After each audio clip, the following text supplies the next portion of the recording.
Selamat pagi Bapak Ibu. Mengawali pagi ini, izinkan saya untuk sharing terkait dengan peraturan pangan produk rekayasa genetik, pangan iradiasi, dan pangan olahan organik.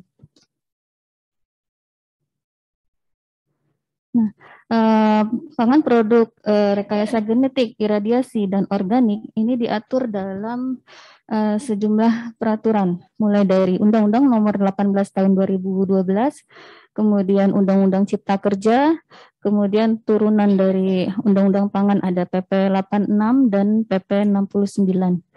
Nah, bahwa pangan-pangan ketiga pangan ini harus memenuhi persyaratan keamanan mutu dan gizi pangan serta label dan iklan pangan secara umum. Namun, ada persyaratan yang harus ditetapkan secara khusus. Masuki pangan produk rekayasa genetik, kita akan melihat kira-kira apa yang diatur, ruang lingkupnya seperti apa. Lanjut.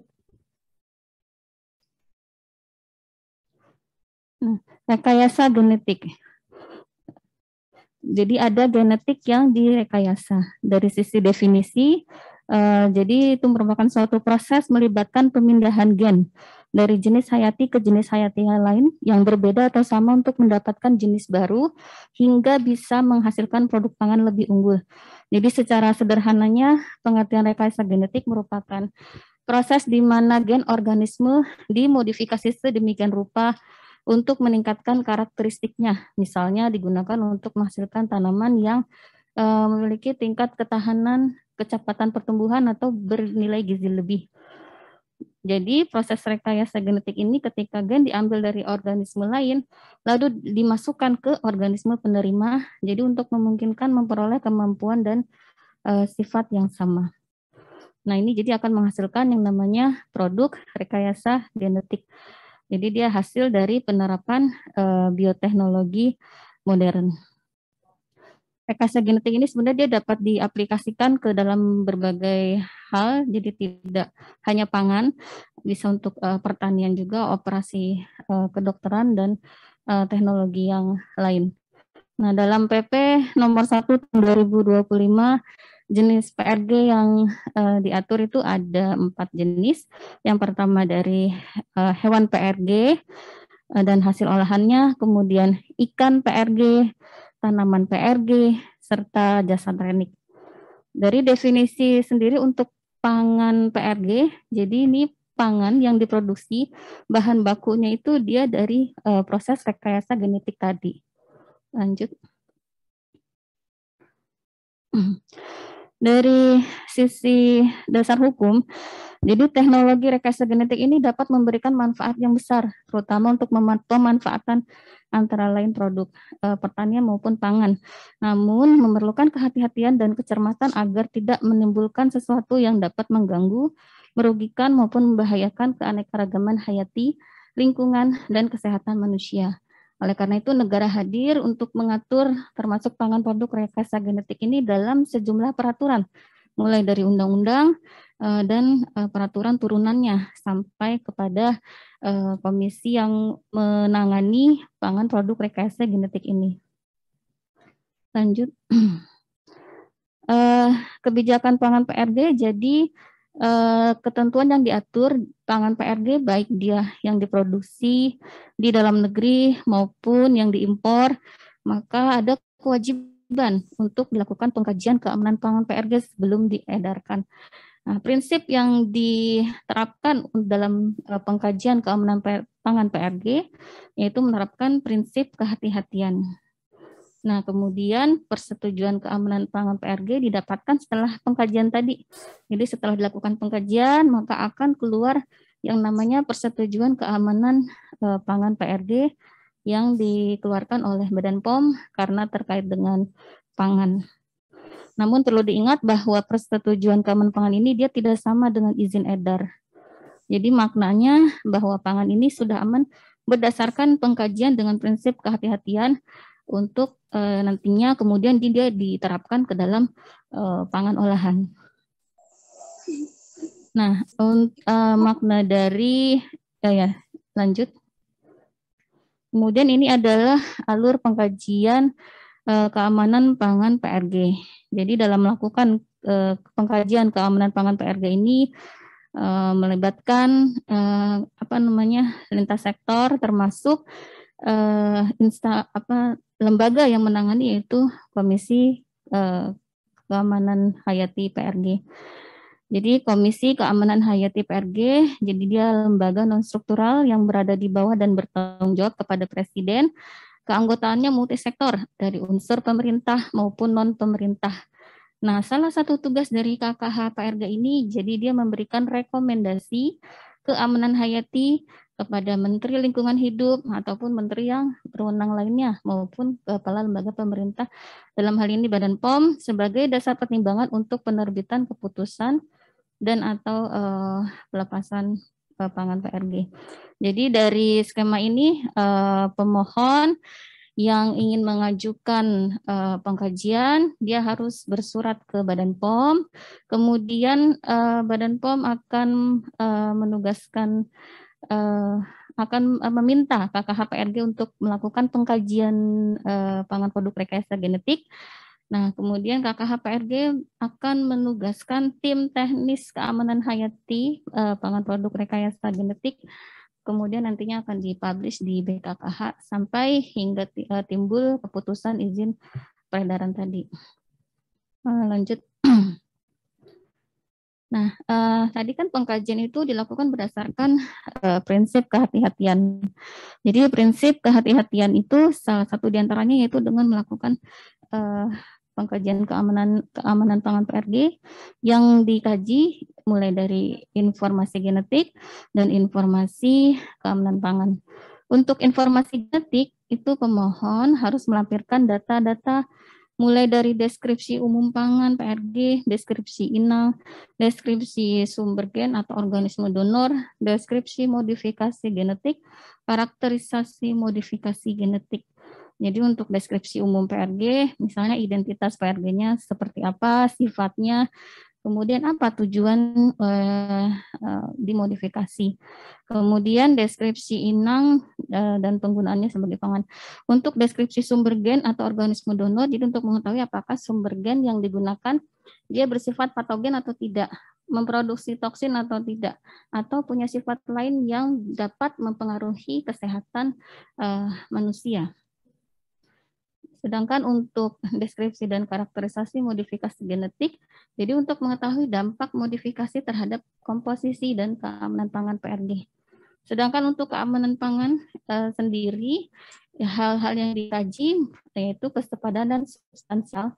Jadi dia untuk melihat perbandingan antara pangan PRG dan non-PRG, baik dari sisi komposisi pangan, baik zat gizi makro, zat gizi mikro, zat anti gizi, dan metabolitnya. Kemudian perubahan nilai gizi, misalnya pangan PRG ini dia ditingkatkan nilai gizinya.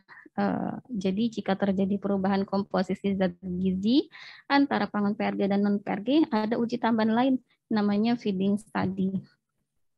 Untuk alergenisitas, kenapa kita meminta? Jadi untuk mengetahui respon alergi manusia terhadap protein baru yang diekspresikan dari pangan PRG ini.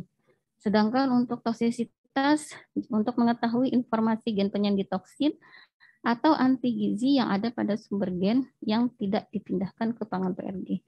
Jadi dari mulai poin 1 dan poin 2 ini kita terapkan untuk memastikan bahwa pangan PRG tersebut betul-betul aman gitu. Lanjut. Nah, selanjutnya untuk prinsip kehati-hatian lain yang dilakukan dalam proses pengkajian pangan PRG, yaitu dalam tahap ini, namanya partisipasi publik. Jadi setelah PRG tadi dikaji oleh tim teknis keamanan hayati, maka KKH PRG akan menugaskan BKKH untuk melibatkan masyarakat agar dapat memberikan masukan terhadap hasil kajian PRG yang sudah dilakukan oleh tim teknis keamanan hayati. Nah, masyarakat diberikan kesempatan selama 60 hari kalender untuk dapat memberikan masukan terkait dengan pangan PRG tersebut. Nah, berikut adalah linknya, jadi dari indonesiabch.mk menlhk.go.id. Selama ini partisipasi dari masyarakat terkait dengan partisipasi publik masih dirasa kurang. Jadi diharapkan dengan adanya advokasi dan sosialisasi ini dapat menambah awareness dari masyarakat, terutama mungkin akademisi, untuk dapat turut memberikan masukan dari hasil kajian PRG. Lanjut. Nah, dari hasil pengkajian keamanan pangan PRG tersebut, khusus untuk pangan, ini sudah ada 49 komoditas pangan PRG yang sudah mendapatkan persetujuan keamanan pangan, mulai dari jagung, kedelai, tebu, kentang, kanola, kapas, bahan baku lain. Nah, dari sejumlah komoditas ini ada yang produk dalam negeri. Nah, jadi kita cukup berbangga ya, tidak hanya produk luar negeri yang sudah melakukan teknologi rekayasa genetik, tapi dalam negeri sendiri sudah mengembangkan produk rekayasa genetik untuk digunakan seluas-luasnya demi kemanfaatan di Indonesia. Lanjut.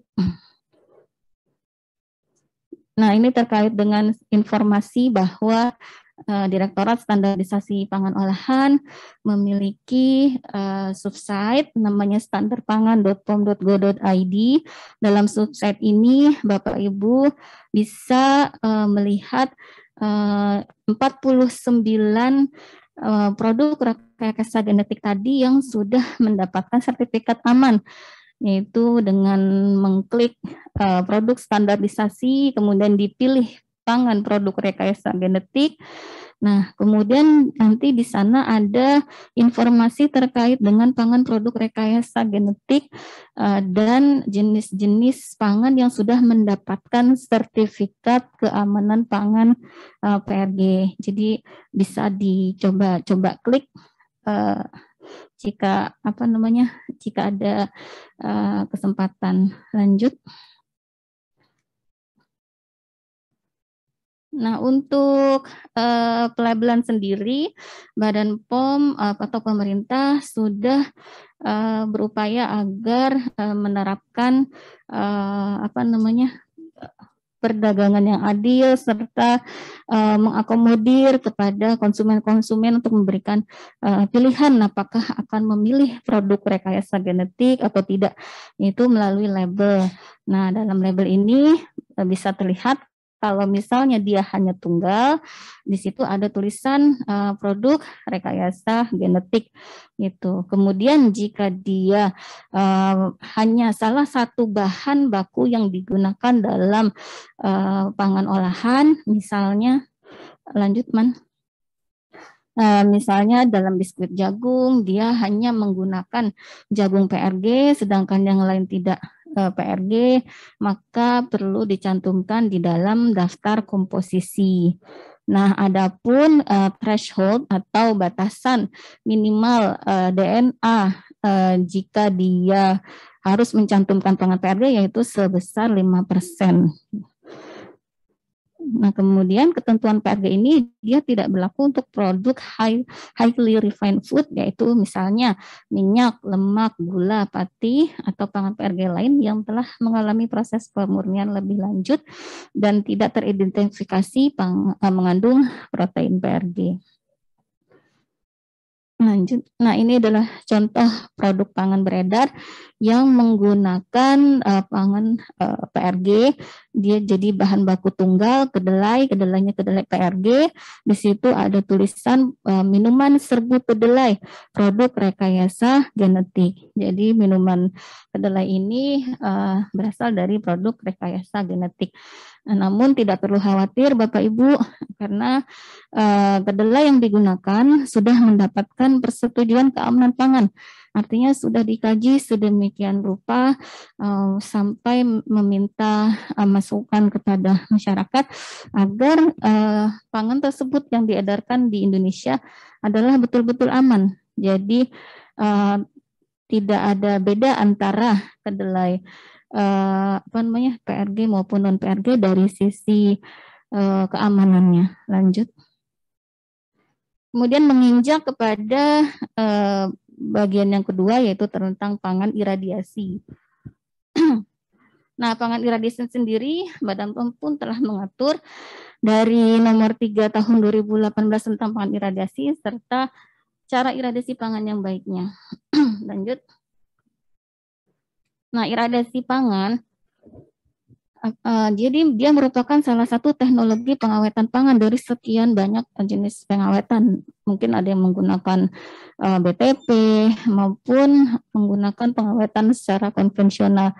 Nah, iradiasi pangan itu salah satu teknologi untuk mengawetkan makanan. Mungkin bagi sebagian masyarakat, iradiasi ini seperti menakutkan gitu ya.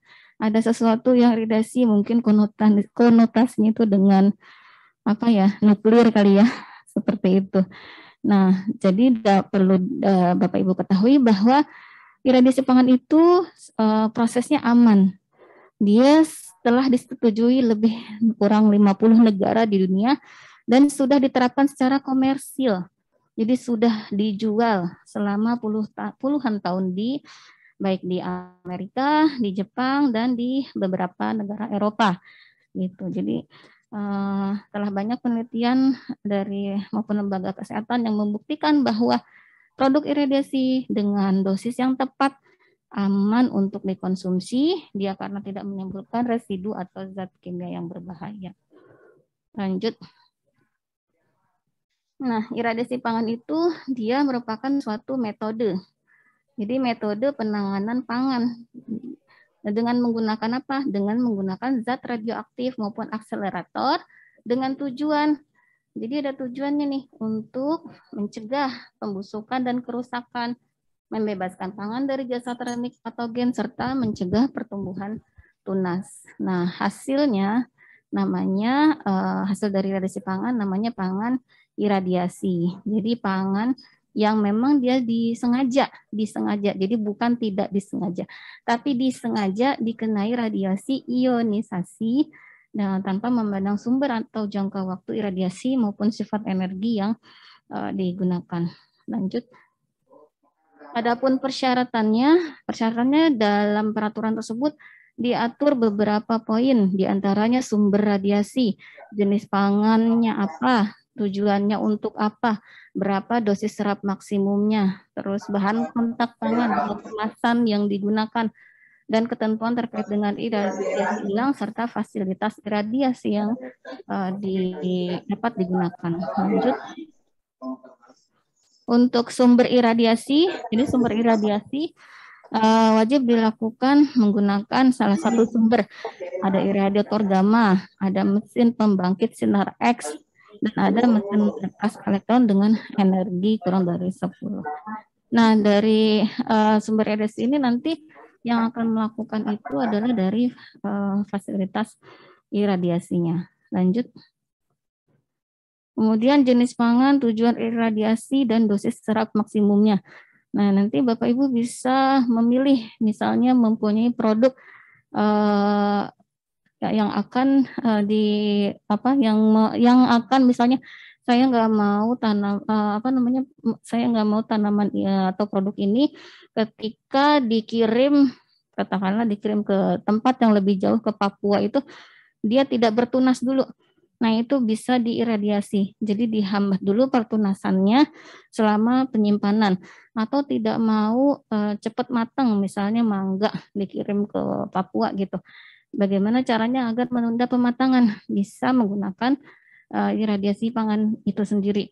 Kemudian ingin membasmi serangga atau memperpanjang umur simpan. Atau untuk tujuan perlakuan karantina atau mengurangi jumlah mikroba dan untuk sterilisasi komersil.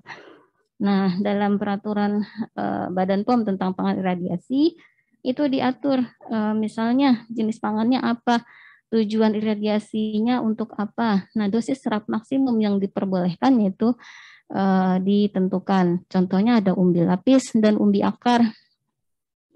Dia untuk menghambat pertunasan selama penyimpanan dengan dosis serap maksimum 0,15 kg. Jadi kisaran dosis serap maksimum yang diatur dalam peraturan Badan POM antara 0,15 sampai 60 kg tergantung dari tujuan iradiasinya dan jenis pangannya. Namun perlu diingat bahwa iradiasi ini dia bukan merupakan pengganti CPPOB atau untuk menghindari kerusakan mutu. Misalnya produknya itu sudah rusak, sudah kadaluarsa, mau diiradiasi, nah itu sudah menyalahi dari ketentuan pangan itu sendiri dalam proses produksi, bahwa harus sesuai dengan CPPOB. Produk pangan yang dijual itu harus memang bahan-bahannya yang bermutu, bukan yang sudah rusak lalu ingin diatur lagi biar bagus lagi, itu sangat tidak diperbolehkan. Lanjut. Nah, untuk kemasan pangan sendiri, jadi kemasan pangan dia wajib menggunakan bahan kontak pangan yang diizinkan untuk digunakan pada proses iradiasi. Nah, bahan kontak pangan dan dosis serap maksimumnya, 8 menit lagi, harus sesuai dengan dosis serap maksimum jenis pangan yang diiradiasi. Nah, pada lampiran peraturan Badan POM tentang pangan iradiasi tercantum bahwa bahan kontak pangan yang diizinkan untuk digunakan pada proses iradiasi. Lanjut, untuk iradiasi ulang, jadi pada prinsipnya sebenarnya pangan tersebut tidak boleh diiradiasi ulang. Namun kita memberikan pengecualian, misalnya untuk pangan berkadar air rendah untuk tujuan membasmi serangga. Nah, total dosis serap pada pangan yang diiradiasi ulang itu dia tidak boleh melebihi dosis serap maksimumnya. Lanjut, untuk fasilitas iradiasi, jadi iradiasi pangan itu hanya dapat dilakukan pada fasilitas iradiasi yang telah memperoleh izin dari Bapeten. Untuk di Indonesia sendiri, bisa Bapak Ibu bisa menggunakan fasilitas iradiasi di Batan, maupun kalau untuk swasta ada Reliant. Tapi mungkin masih terbatas ya, Batan masih ada di Jakarta. Lanjut.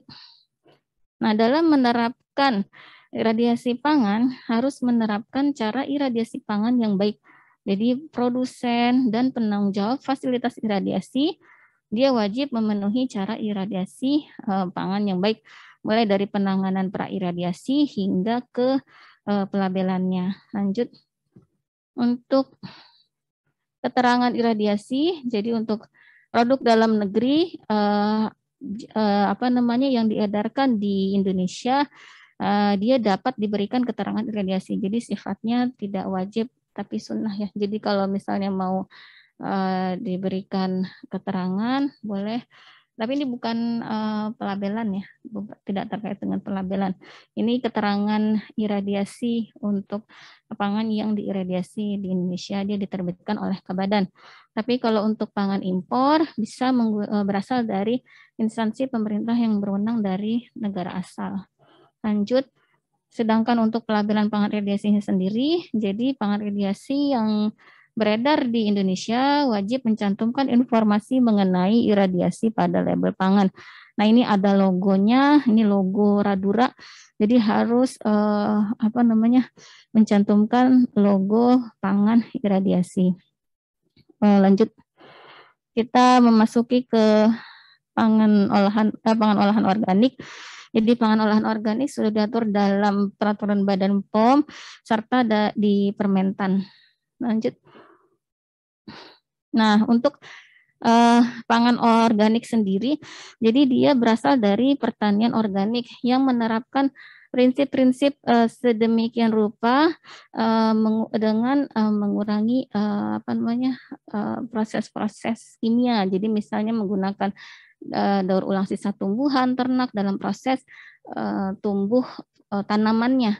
Nah, hasil dari pangan organik, dia bahan bakunya bisa digunakan untuk membuat yang namanya pangan olahan organik. Jadi dia bisa menggunakan pangan olahan organik ini, jadi tidak hanya murni dari organik, tapi dia juga bisa menggunakan bahan tambahan pangan, karena namanya pangan olahan ya harus ada ininya ya, pembantunya gitu, namanya bahan tambahan pangan, tapi ada yang diizinkan sesuai dengan peraturan. Lanjut.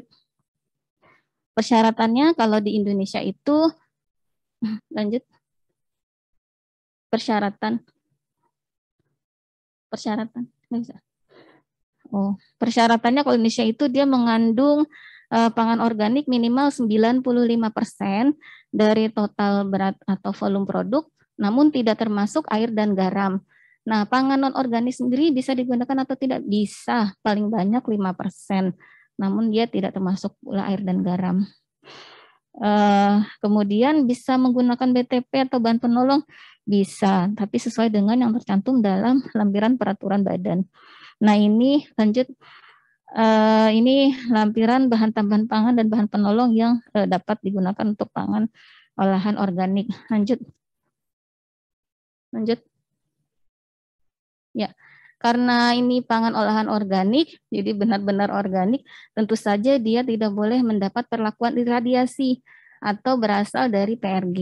Kalau misalnya mendapat dua perlakuan ini, berarti dia tidak dijamin keorganikannya, tidak termasuk dalam pangan olahan organik. Nah, pangan olahan organik sendiri dia harus dibuktikan nih, harus ada lembaga yang menjamin bahwa pangan olahan ini benar-benar organik. Nah, itu namanya diterbitkan oleh lembaga sertifikasi organik. Lanjut. Untuk pelabelan sendiri ada logonya, namanya logo organik Indonesia. Nah, kalau logo dari negara lain, misalnya dia bisa dicantumkan atau tidak, bisa sepanjang dicantumkan berdekatan dengan logo organik Indonesia. Jadi utamanya ada logo organik Indonesia dulu, baru logo organik negara lain. Nah, pangan ini sendiri dia ada tulisannya nih, organik. Contohnya tuh produk organik. Tulisan organik dicantumkan setelah nama jenis pangannya. Ya. Ya, terima kasih kepada Bapak Ibu. Selanjutnya dilanjutkan ke